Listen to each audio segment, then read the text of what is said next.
When you do that, you earn your couch. And this couch that you're talking about, is it like a recliner couch? Really nice. Or is it like it's really nice. Like, are you sitting on the L portion where you're gonna like lean back into it, or are you more of a U? Let me show you how I do it usually. Please ignore the 49ers. Yeah, it'd be rough to be a 49er fan. It's more like this. Yeah. At the end of the day. Yeah. Now that's a good way to sit on the couch and earn it, really. Feels pretty earned right now. It's pretty nice over here. It looks like it. It looks like you're really enjoying yourself. We just had a full day. We had a workout. We recorded a podcast. We talked about how we're going to get better and make the most out of our life. And now I get to sit here and enjoy the couch? You're kidding. There's really nothing better. This doesn't get better. Welcome back, everybody, to Earn Your Couch. My name is Coleman, and this is my big brother, Jacob. At the end of the day, we're just trying to figure out how to do this whole life thing, really. And maybe improve each other a little bit, keep each other accountable. Motivated, teach each other some lessons. Maybe go for a run. Talk about being grateful. Type of couches we actually like to sit on at the end of the day. Sometimes I like to lay on the couch with my leg up. Sometimes I like to sit in the kitchen and call that my couch, but I'm just having a good conversation with a good friend of mine. I mean, the couch doesn't have to be any sort of couch. The couch can be really anything that you want.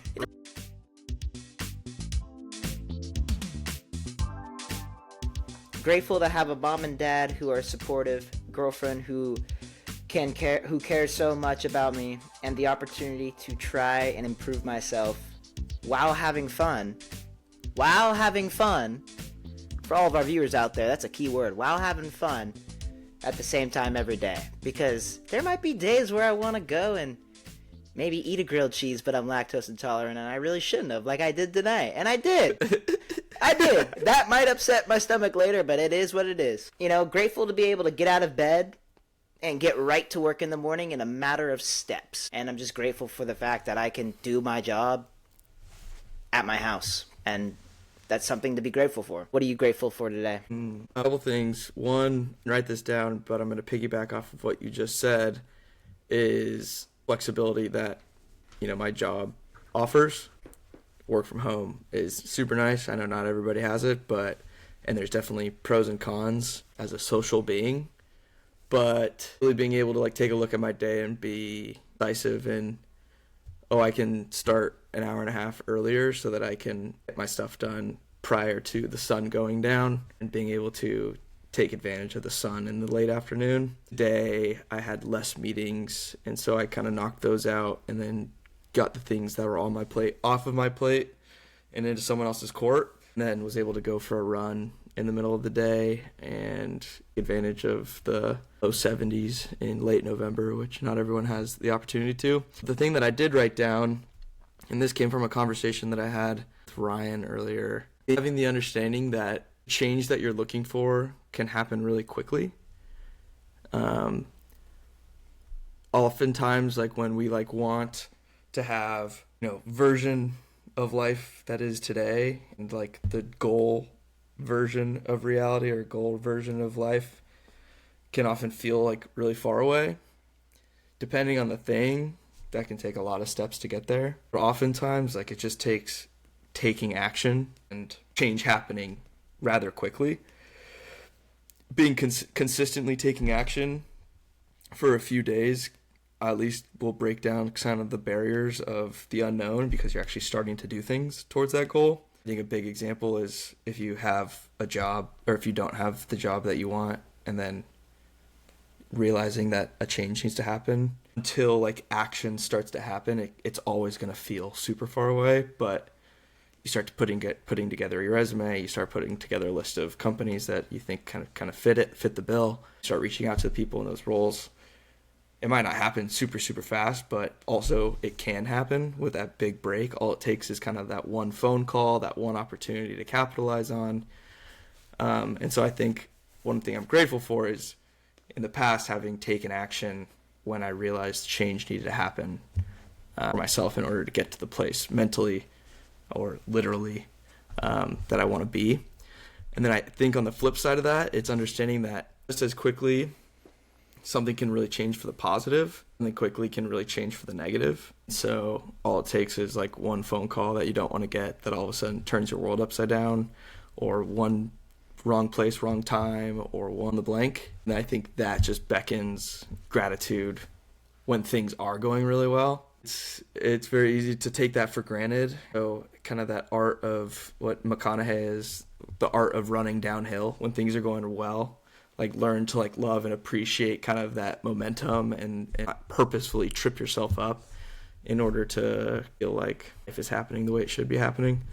You mean like how the Yankees did it in Game 5 of the World Series and top of the 5th inning? Or maybe are you talking about the San Diego Padres when they're up 2-1 on the Dodgers this year in the playoffs? Change can happen very, very quickly for the better or the worse. I mean, yeah, the Padres were up 2-1 on the Dodgers this year in the playoffs. And before you knew it, Dodgers came back and won the series. Like, and for us as the Dodger fans, when we were down 2-1, I definitely know that we were just kind of in the dumps about it. Like, oh, I thought we were done. Like, nothing can change from here.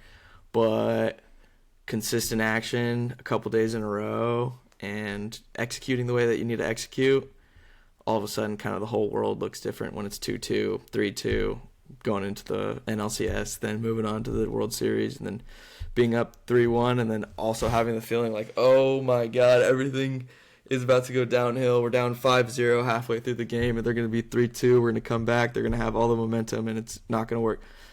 Well, all it took was kind of one inning or one instance of capitalizing on an opportunity to change the whole outlook. I was talking to Ryan about it today. It's like, so we just kind of figured this out, and it's not that like it makes sense. It's a pretty simple concept. It's like learn to be and learn to live and learn to love where you're at, because where you're at currently is really all you have, because the future doesn't exist yet and the past has already happened. So the only thing that is real is the current moment. And we're like, we just figured this out. And every single day has been awesome. There's been lows, but every single day has been great. I to the family group chat today, and it was like, today was an all-time day. You know what I did? I woke up at 5:45. I did a meeting at 7 a.m. I made breakfast, went to work, went for a run in the afternoon, and then I went back to work. Like, I had a very normal day, but I was just like, today was all time. It was just a Thursday where I had a lot of work to do. But because of that approach, because of that mindset, like all of a sudden it's a very different day. Like it could have just been like, oh. So how do you... Just like, if we can stack this for the next 40, 50, 60 years, imagine how many experiences you're going to have and how much time you're going to feel like life is great, and how much time you're going to have where you're making real connections with people and really developing yourself in purpose, whether you see the thing that you're doing today as your purpose or just as a means to an end for the lifestyle that you want to live, but still going to try and make the most of it and have fun along the way. And like having this mindset though, how do you, because I think it's really easy to like have that mindset. It's easy to say that you want to have that mindset, right? Like for people to be like, I want to be more positive about these things. I want to appreciate the little things more often. But in the moment, like when you're actually dealing with like the frustrating times, it's really also easy to go back to being negative. So how are you really focusing on trying to really hold yourself accountable to this like this type of mindset, I guess you could say? Does that make sense? Yeah. Couple things. One is to have in your life people who are natural energizers and not energy drainers. Yeah, I've heard that the quote before. That's be a fountain, not a drain. Mm-hmm. So to be surrounded by people who also deal with hard things, but have the mindset of the grass is greener on the other side of this challenge, and the magic is work that you're avoiding. And the people who are saying like, oh, the struggle is like where you're going to actually learn the most, and the failures is where you look back and the biggest personal evolutions. Like those people in your life to check you, and it's important to not just have toxic positivity and thing, and it's like, oh, everything is going to be great all the time, because sometimes like you need someone to be like empathetic and to be like, that sucks. It's really hard. What you're doing is challenging. I can't really fathom the exact experiences that you're having. I do know that you're a really strong person and you're going to do the things that you need to do to get through it, and nothing lasts forever. This too shall pass. I believe in that future state kind of thing. Having people that are those positive people, but also those empathetic people in your world, and to seek those people out, because not everyone has them. And sometimes it takes being that person for other people to give, to be the giver of that, to start to get other people to be the giver for you. You need those people. And if you're looking around your room or your circle and you don't know who those people are, then there's an opportunity to go and find people like that, to set the ego and invite them over for dinner, and to have real conversations, and to try to connect with them, and to try and create real friendships with people who are going to be really positive impacts in the long term of your own life. It's not manipulative. That's just investing your time, effort, and energy into people who are going to be a positive influence. And then you can be that same person for them. Second thing I believe is, I mean, I got a bunch of quotes in my head, and so like those things like pop up, but it's like, it's the same, it's the muscle. You have to work it in order to get better and get stronger. And Naval Ravikant talks about where there's a negative thing or an annoying thing, he tries to ask himself, what's the positive in this situation? He's stuck in traffic, late for work, and he's frustrated and he's annoyed. It's very easy to get negative in that situation. And so his practice is, well, what's the positive in this situation? And for him, it's like, oh, I'm actually listening to one of my favorite songs. One of the day, I can't control the traffic. I'm going to get to this meeting. I'm going to be 10 minutes late, and I'll deal with the consequences. I'm going to own that. But in the meantime, I get to listen to my favorite song. I'm going to call one of my friends. Like, what else can I make of this situation? And then he talks about how, like, when he first started that practice, how challenging it was and how much effort it took to actually make that happen. And then over time, his brain just started naturally to go like, this our response to negative situations. So like we've talked about with routines and habits and everything, like you've handled things in the past is usually going to be the way you handle things in the future unless you make intentional changes. Part of that is getting the knowledge and the understanding and the learning of what those changes can be, what those little tricks can be, what those quotes in your head that you can have, the types of people that you can have around you that talk about their challenges and their approach, and learning from it. And that compounding effect of negative thing happens, a more positive response. When I'm super stressed, people will go to eating a bunch of food. Some people will go to shutting down completely and sleeping all the time. Some people will go to out. Some people will go to meditating. Some people will go to a breather, going for a walk. So if that becomes the habit, rather than sulking, rather than stuffing your face with sugar, rather than doing something that is going to not help the situation in the long term, or get you back into a place where I can attack this, a little bit more mental clarity, a little bit more energy, less cortisol in my blood, you're attacking those things that are difficult and challenging with your best self. It is not an overnight thing, and it is a daily practice. It is a daily reminder. It is something that you have to always strive to be better at, because there are things that are annoying. There are things that are stressful. There are things that go wrong. Like I said, it's not, like I said a couple of weeks ago, like, it's not that the hard gets easier. It's like you get better at dealing with hard. It's the same idea.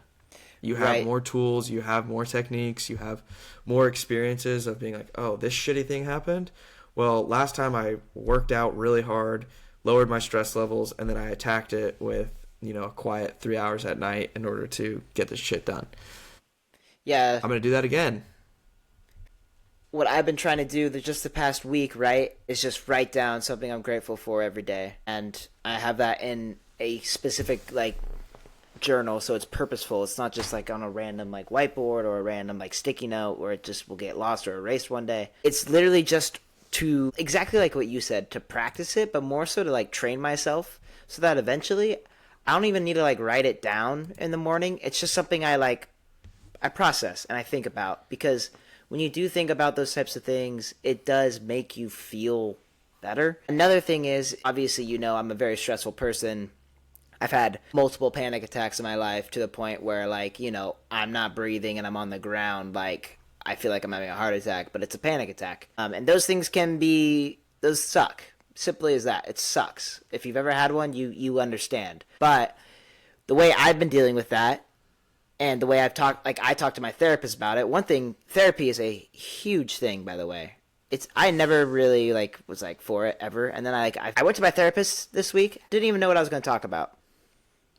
Had a full session, talked, and stuff came out I didn't even think I was going to talk about, or I didn't even think about going into it. It's kind of nuts to think about, actually, how effective it is. But one of the things my therapist has me do is literally every single day in the middle of the day practice like breathing for 5 minutes, distraction free. Just breathe, like literally practice breathing, and that's another thing I'm trying to incorporate in terms of just trying to be less stressful, because who likes being stressful? No one does. I mean, it sucks. Not a stressful person. You're a stressed person. Yeah, but yeah, exactly. You don't create stress. You just stressed. Right. I get stressed out very easily, and I don't know why. Right. It just happens, right? But those are like two little things I'm practicing, you could say. Like, I'm actually like physically putting time away to do every day, so that I can create like a habit, but also a positive like approach from it as well. So you've incorporated therapy and you've incorporated breathing. You felt like you're managing stress better with it, or is it stagnant? Same. No, definitely better. Definitely. Reasoning behind that is I actually haven't had a panic attack in like 6 months, so that's good. We can be grateful for that. That's a win. No, but it's also when you talk to somebody about your problems that has no bias towards you at all, right? It allows you to see your problems in a different perspective. And a lot of the time, you see them you wonder, like, why am I worried about that? And oftentimes the therapist is going, right, like, exactly. Because you speak for like 40 minutes nonstop, and then at the end of it, you go, I don't even know why I'm like that stressed out about that. Like, it's just XYZ. Therapy is one of those things that many people, I feel like, don't utilize, and people think, oh, if you're in therapy, something's wrong with you, but it's more of actually a really nice tool to de-stress. And so, but my point to all this is I'm trying to put into practice good habits, healthy habits, I guess you can say, but I'm not trying to overload myself with it. And so practicing gratitude, what we talked about last week, that's something I've incorporated since last week to this week, trying to do it every day. And also, like, even there's been mornings where I wake up and I think, I've already done, like, I don't need to do it today. And I feel myself doing that, and I go, it's exactly why I should do it today. And then I do it, right? And so it's the same thing with working out. It was Jill and I have a 10K this weekend for the fun of it. And on last Sunday, I was like, I don't need to go on a longer run this weekend, because I'm gonna do a longer run next weekend, and I could just do little runs throughout the week. And then I literally was like, that's exactly why I'm gonna go do a long run right now, because I literally just told myself, like, I don't need to go do it. And it made me like motivated to be like, no, I want to like put this into practice. Like, this isn't a long run, shouldn't be a big deal. It should just be something I'm excited to go do. And then by the end of it, how did I feel? It was 9:30 in the morning, sat down on my couch, watched the Dolphin Raiders game at 10 a.m., and I was stoked that I already went on a 5-mile run that day and felt great. It felt like that body high that you're talking about. And a lot of it is, I don't want to go do a lot of these things, but as I'm doing it, as I'm telling myself to do it, I feel so much better after the fact I do it, that now these habits are starting to be created. I used to not be able to go on a 3-mile run without being gassed afterwards. Now I go on like a 6-7 mile run and I'm like, yeah, it's just a run. Like, I don't feel super tired or exhausted. Like, I'm just in shape, right? And that's because I've been doing it now and putting it into practice. And so these are the little things I want to put into practice, which is why I asked you, how do you actually have that mindset of just like, man, I'm stoked today. Like, I'm stoked. Even though today could be a normal day, even though, maybe you had a really shitty morning with a meeting, or maybe you didn't have the best Saturday because you wanted to do something else, but you just couldn't get to it type of thing. Mm-hmm. Like, being able to be okay with that and be positive even after the fact is something I need to work on personally, which is why I was curious how you do it. But it sounds like it's just a lot of just literally putting it into practice and surrounding yourself with people that do it. Having an 80-20 mindset is important, and that's kind of the same idea as like the black and white gray area. Like, you don't have to be 100% on all the time, and so giving yourself the grace and the acceptance of the 20% of when you're not able to do all the things that are the best for you. But if you're doing those things 80% of the time, 80% of the time you're eating food that makes you feel better and it makes you work as a human being, you're in a good spot. If you're doing a workout 80% of the days, you're in a good spot. If you're getting high quality sleep 80% of the nights, you're in a good spot. Like, so giving yourself grace and you fall off, knowing that you can be resilient and to get back on, having those tricks in your brain of how to like get back into your routine that we've talked about. 80% of the time, if you're trying to have a positive attitude and you're trying to be grateful and you're trying to, like, if that's how you are 80% of the time, that's awesome. If you're giving yourself grace for the 20% and then giving yourself grace for the 20% of the time that you're not giving yourself grace. Right. It's like, I'm not giving myself any sort of like, I'm expecting perfection. You're right. Good luck. You're right. People shouldn't have that mindset. And that does go far away, 80%. It allows you to just, what we talk about, still being able to like enjoy life, right? Have fun. Yeah. It's okay to go drink. It's okay to not be a absolutely like super, super, super incredibly healthy person. If you are healthy, if you're doing the things that are good for you 80% of the time, you are a healthy person. So healthy. Yeah. You are so healthy if you're doing those things, and you are like, I'm so, and it's learning to be proud of doing those. It's like, people talk about like the negative comments like on like a YouTube video, and how like if 80% of them if there's 100 comments and 99 of them are positive, it's the one negative that really like remember and sticks to your brain. Mm-hmm. It's the same idea that we talked about last week. If you're for magnifying the positives the same way you magnify the negatives, life is so much better, because in general, ideally, you're doing the positives most of the time. So giving yourself space and grace to intentionally sabotage, but like on a Friday night being like, you know what? Yeah, I'm going to have a few drinks because I've had a great week. I gave it my all. I'm going to go have some fun with my friends. It's living life, like, and I'm not going to get great sleep tonight because I'm having a couple drinks. That's okay. I have the space tomorrow, or like whatever that is. But back to your point, I kind of, when you asked like, how do I do it specifically? It was interesting that your answers were specific examples of my answer. Like, over time, you just get different habits and tricks, that things you have to intentionally implement, and people have to break the barrier of going to see a therapist. But once you start to see the positive effects, you're like, yeah, I'm going to go see my therapist. Like, it works. It helps. The breathing techniques, you're like, I'm not going to do breathing techniques. Who did breathing techniques? How is that going to work? And then you do it, and you're like, wait a second. Like, that actually made me feel better. Then you do it more and more and more, and it's ingrained. With a workout, same with getting really high quality sleep, and you wake up and you're like, I feel great. I'm more resilient. I'm more perseverant. I'm more excited about the things that are just normal. Workout is better, whatever it is. Like, those things need a stack, and you need like the feedback loop of those things actually working. Meditate more like a tool in my toolbox than like my Bible. But I know that when I'm meditating today, I'm a better version of myself. The more information and feedback that I get of that thing working, the more likely I am to do it. And when I'm doing that thing, and I'm doing my workout, and I'm eating the right food, and I'm getting the high quality sleep, and I'm drinking the water, and I'm doing all of these things, are just like, you can accomplish, you can conquer whatever comes at you. Yeah.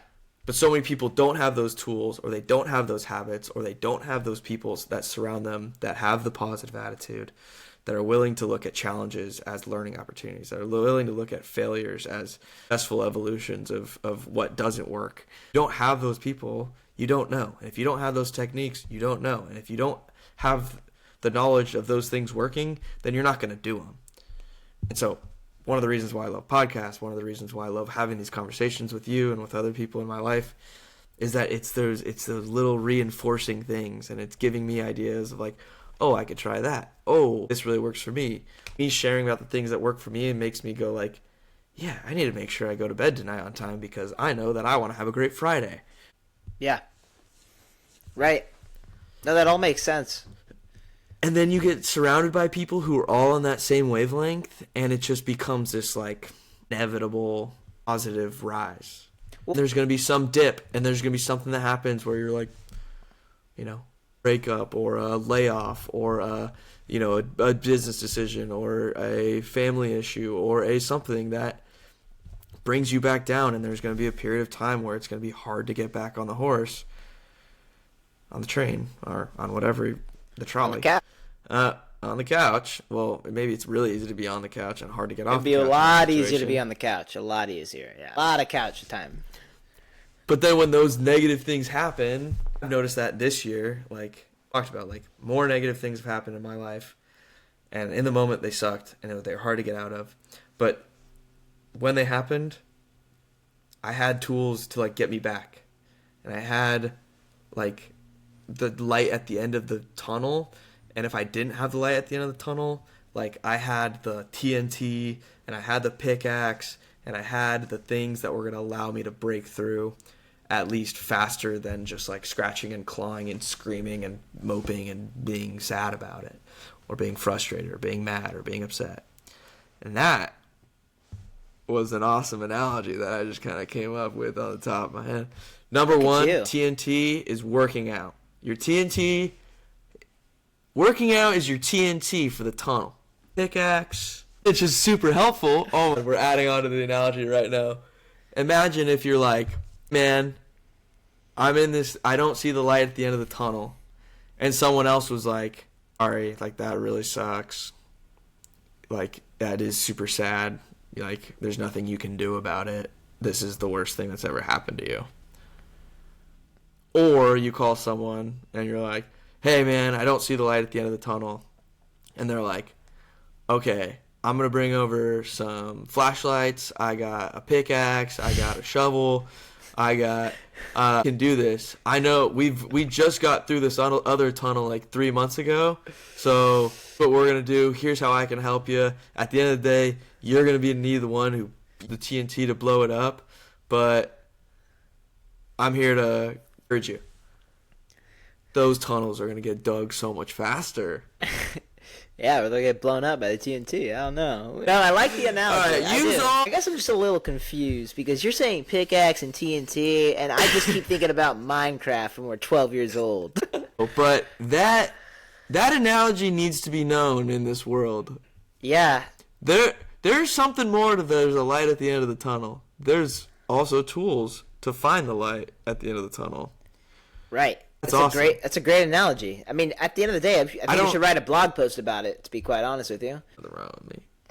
No, actually. No, we should. Because it's true. When people have tools that are already there and they build routines and life gets really hard and something happens that pauses life, or if we're gonna keep adding to the analogy, that makes you trapped in the tunnel and you can't see the light, when you don't see the light, it's really hard to be motivated. Very. Because you're like, which direction do I go?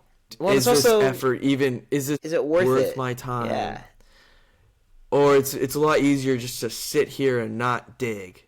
And then there's also it's a lot easier to sit here and not dig for so long, to the point where when you do finally want to get out of it, it's too hard at that point because it's been so long, if that makes sense. Like, it's hard. For sure. The longer you don't do anything about it, the harder and harder it gets, because the less confident you are about doing whatever it is you want to do. And you just accept, you're like, I'm in this dark tunnel. Yeah, like, this is it. This is the way it is. And I've been in that dark tunnel this year, and I know nothing. I've heard stories about some dark tunnels that people have been in. It's not the darkest of tunnels, but I've been in some tunnels that were dark, and it's like easier just to do the things that I've been doing this whole time, because change is hard. It's going to take effort. It's going to take energy. I don't know how long it's going to take for things to pay off.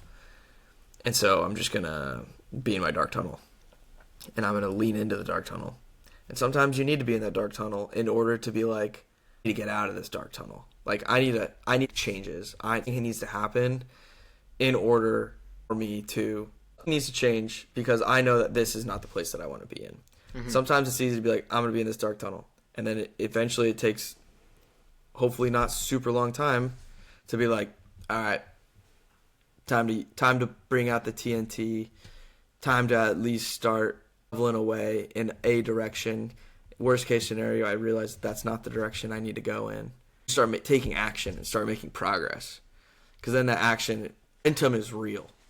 Right. And that's one of the things that I'm realizing right now with everything that I've been learning and everything that I've been experiencing, is that momentum is real. And I almost want to just share that momentum with people, because one, I'm excited about it, but two, feeds the momentum, especially when people are like, oh, I had like a very similar like realization in my life, or oh, I'm on the same wavelength. And you find someone else who's on that same page, and you're like, just like ride this momentum wave together. Do we just become best friends? Yep. Karate in the garage? Yep. Yeah. And I think also, kind of adding on to the momentum thing, the idea of earning your couch, like, this is for the average person that just wants to feel good at the end of the day, right? When you start doing these little things and start implementing these small changes into your life, that momentum keeps rolling.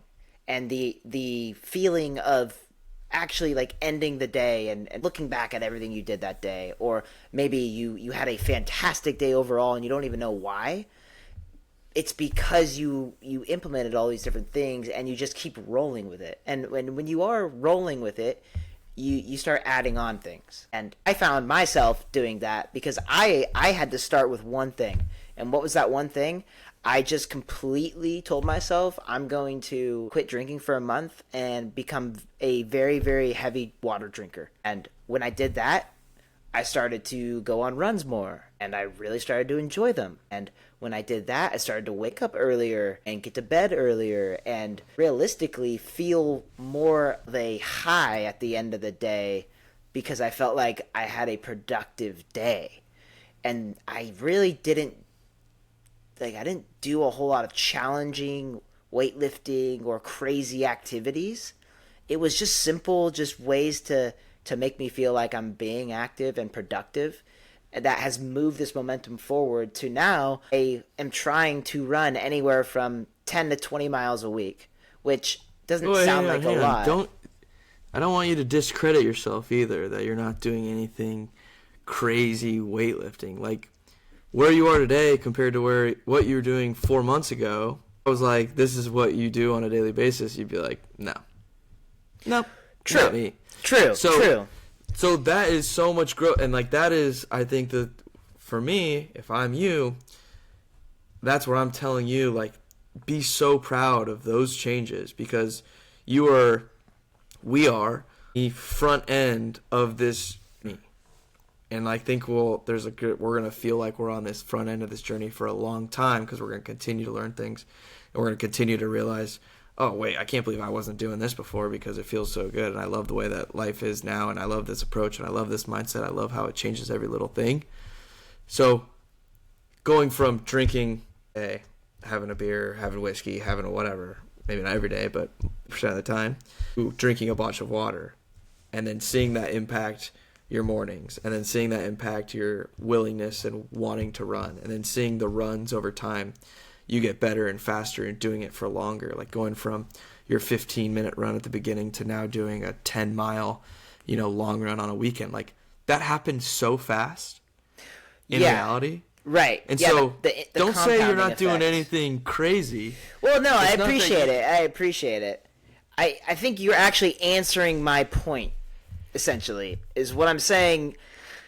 I'm not doing some crazy, gnarly workouts where you see people online that are just like, I'm going to go for a 55-mile run today, and then I'm going to go and do 500 push-ups and 500 squats because I can, type of thing, which would be a beast. That would be a beast. Awesome, right. Sick. But, like, I'm not doing anything like that. I just doing, like, small things that have compounded. Like you said, they have compounded. I mean, yeah, I didn't think I would ever run a 10-mile. Like, I didn't think I'd ever run 10 miles as an adult because, like, for the fun of it. But now I'm like, I want to run 15 to 20. Like, that would be awesome. I'd love to run a half marathon. I'd love to run a marathon at some point. Like, just because it's now that compounding effect, right? But my point is I haven't been, like, doing crazy things every day. I have been improving every single day, which has been awesome. But I've also been incorporating, like, yeah, I do have a beer every once in a while. I do drink, I'll drink whiskey every once in a while. And I'm going to go eat out and eat unhealthy every once in a while. It's not every single day, but it's definitely, it's more frequent than I feel like most people assume, like, healthy, really healthy, like, influencer people are eating out and stuff. Like, you can easily get away with still enjoying those parts of life and incorporating that 80% that you talk about into your life to create that compounding effect. And I don't know if you feel this, but I enjoy it so much more. Yeah. When it is the 20%. Yeah. Just be like, yeah, I'm gonna go eat out. Yeah, I'm gonna go have a few drinks. Or yeah, I'm gonna go, like, all of a sudden you're like, yeah, like, that sounds great. That sounds like what I want to do. Like, that sounds awesome. But when you're just, like, doing it all the time, then it's just, once again, you're just doing a bad habit, essentially. Well, what I found when I was doing it all the time, I just always felt like, oh, I wish I wasn't doing this right now. Like, I feel bad. Like, I felt bad for, you know what I mean? Like, oh, I'm drinking beer again. I feel kind of bad and guilty that I'm doing that.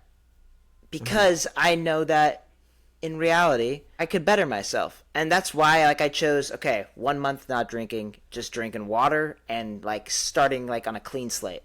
And now that has allowed me to have that 80%, 20%, and, like you said, enjoy it. Not feel guilty about it. Which is good. And people shouldn't, I'm not saying people should feel guilty about going and doing those things. I'm just saying if you have, like, that feeling, or if you had felt that way, or you feel like you could be doing a little bit more, or you want to feel a little bit more accomplished, go for literally a mile run and see where that takes you. If you go for a mile run at least 3 days a week, that will compound. You're gonna naturally feel better, and it's gonna get easier, and you're gonna want to just be like, all right, let's just do a mile and a half, and then all of a sudden you're at 10 miles. Yeah, because it's law of specific adaptation. You want to get better.